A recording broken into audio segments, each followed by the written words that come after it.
Hello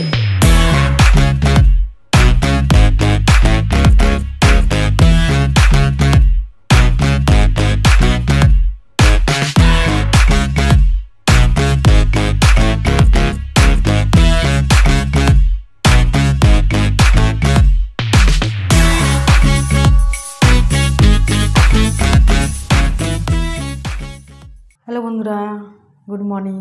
আমি ঝর্ণার kitchen. আজকে একটা রেসিপি করে দেখাবো। আজকে করব আলুর চপ। কীভাবে বানাচ্ছি সেটা দেখুন, আর শুরু থেকে শেষ পর্যন্ত দেখতে থাকুন। চলুন দেখ। এখানে আলুর চপ বানাবার জন্য এখানে নিয়েছি বেসন। এখানে 2 কাপের মতো বেসন আছে। আর এখানে কিছু ভাজবো মশলা। এটা আলুর জন্য দিয়েছি শুকনো লঙ্কা 2টো, এখানে 1 চামচ জিরে, আর দিয়েছি 1 চামচের বেশি একটু ধনে, গোটা ধনে, আর এখানে এলাচ নিয়েছি 3টে। এটাকে আমি ভাজবো। আর এখানে নিয়েছি আলুর জন্য পেঁয়াজ দেবো, আর আদা রসুন দেবো, কাঁচা লঙ্কা দেবো, আর এখানে তো আলু আছে, আর বিট নুন দেবো, এখানে দেবো হিং দেবো। আচ্ছা, প্রথমে আমি ব্যাটারটা করে নেবো। এখানে দিয়ে দেবো 1 কাপ 1 চামচে চাল গুঁড়ো দিলাম, আর হিংটা আমি এইতে দিয়ে দেবো। ব্যাস করে হিং দিলাম। এবারে আমি এখানে সাদা নুন দেবো না, বিট নুন দেবো। আলুতে দেবো, আর এই যে ব্যাটারেও দেবো। এখানে পরিমাণ মতো নুন দিয়ে দিলাম। আর এখানে দেবো একটু অল্প করে কালো জিরে, আর দেবো অল্প করে জোয়ান দিয়ে দিলাম। দিয়ে এটাকে এবারে আমি ব্যাটার তৈরি করে নেবো।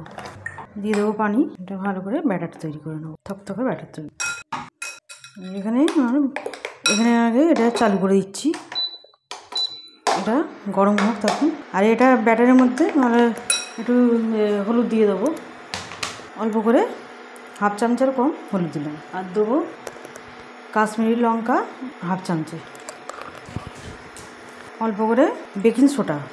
এবারে আমি এটাকে ভালো করে মেখে নেব।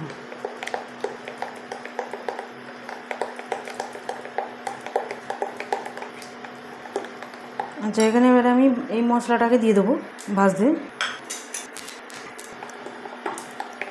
ব্যাটারটাকে পাশে রেখে দিই। এটা চাপা দিয়ে মশলাটাকে আমি ভেজে নেবো।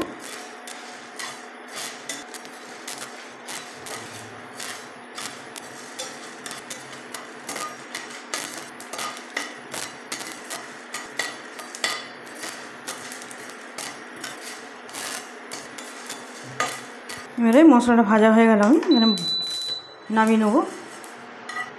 তারপরে এখানে আমি দেবো আলুটাকে তৈরি করে নেবো। এখানে দেবো সর্ষের তেল, চালু করে দিলাম। পরিমাণ মতো সর্ষের তেল দেবো, ছোটো চামচে 2 চামচে সর্ষের তেল দিলাম। এবারে আমি দিয়ে দেবো এখানে আদা রসুন বাটাটা তেলের সাথে, 1 চামচে আদা রসুন বাটা।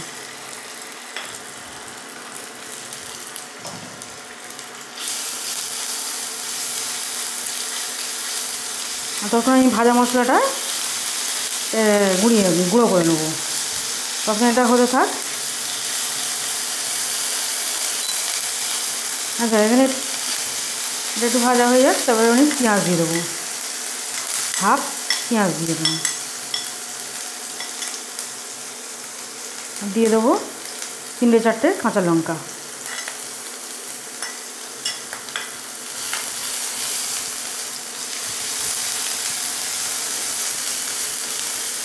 এখানে আমি ভাজা মশলাটাকে গুঁড়ো করে নেবো। এবারে আমার ভাজা মশলাটাকে গুঁড়ো করা হয়ে গেছে। এবারে এখানে পেঁয়াজটাও ভাজা হয়ে গেছে, আদা রসুনটা ভাজা হয়ে গেছে, কাঁচা গন্ধটা চলে গেছে। এবারে এখানে আমি দেবো আলু। এবার বড়ো সাইজের আলু নিয়েছি, ছোটো সাইজের একটা আলু নিয়েছি। এটা দিয়ে একটু নিয়ে দেবো আলুটাকে।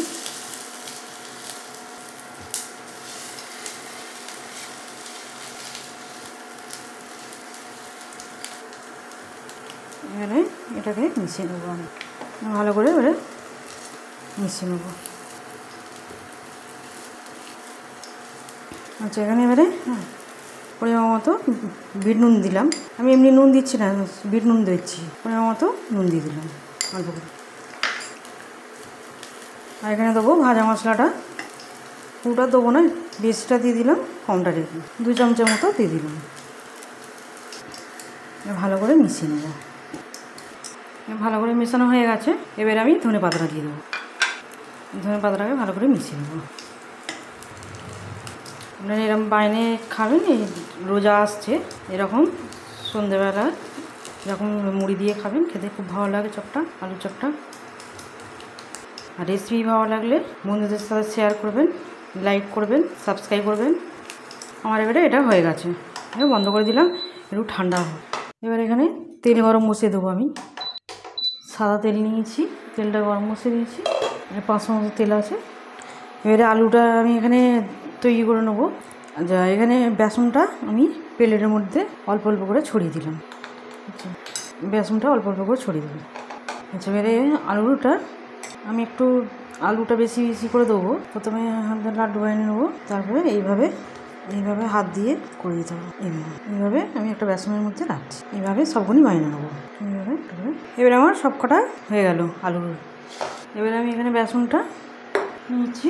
আচ্ছা, এতে একটু আমি এই তেলটা গরম হয়ে গেছে, একটু অল্প করে তেল নেবো, ছোটো চামচে 1 চামচে তেল দিয়ে দেবো। ওই গরম তেলটা দিয়ে এবারে এটাকে ভালো করে ফাটিয়ে নেবো।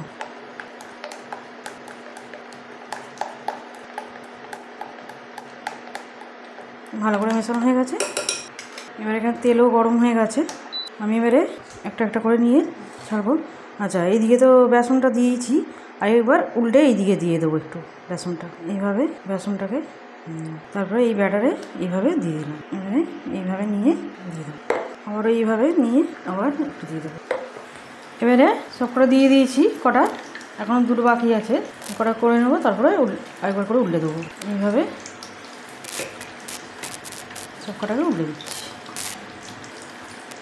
এইভাবে উল্টে পাল্টে ভেজে নেবো। আরও দুটো আছে, করে নেবো। আর কিছু লঙ্কা নিয়েছি, আমি এখানে লঙ্কা নিয়েছি, পোকড়া করে নেবো। আর একটু ছিঁড়ে দিয়েছি, নাহলে লঙ্কা না ছিঁড়ে দিলে ফেটে যাবে, ওই জন্য একটু ছিঁড়ে নিয়েছি। আমি এখানে রাখছি, যখন দেবো তখন এইভাবে উল্টে পাল্টে ভেজে নিচ্ছি। আমি একটু ভালো করে ভেজে নেবো, হলুদ হলুদ করে। আর একটু হবে, উল্টে পাল্টে এভাবে ভেজে নিতে হবে। আমার এখানে ভাজা হয়ে গেছে, উল্টে পাল্টে এরকম এবারে তুলে নেবো, তুলে ছেঁকে তুলে নেবো। রাখছি। এবারে আরও দুটো আছে, দিয়ে দেবো। এখানে তেলটা হিট হয়ে গেছে বেশি, একটু কমিয়ে দিচ্ছি। আরও দুটো আছে, এইভাবে আবার দিয়ে দেবো। এইভাবে আবার দিয়ে দেবো। আর লঙ্কা গুঁড়িকেও দিয়ে দেবো, সব কটা লঙ্কা দিয়ে দেবো।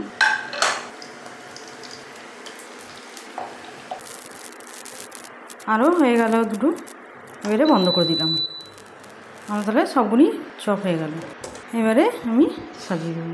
বলবো তো, আমার পুরো দোকানের মতো চপ রেডি। এরম বাইনে খাবেন, আমার আলুর চপ রেডি। আপনারা এরম বাইনে খাবেন, দোকানের থেকেও খেতে খুব ভালো হয়। আলুটাও বেশি করে দিয়ে আমি করেছি, খেতে খুবই ভালো হয়। আর ওই সময় ইফতারের সময় এটা রাখতে পারেন, এই আলুর চপটা খেতে খুবই ভালো হয়। আর আমার রেসিপি যদি ভালো লাগে বন্ধুদের সাথে শেয়ার করবেন, লাইক করবেন আর সাবস্ক্রাইব করবেন।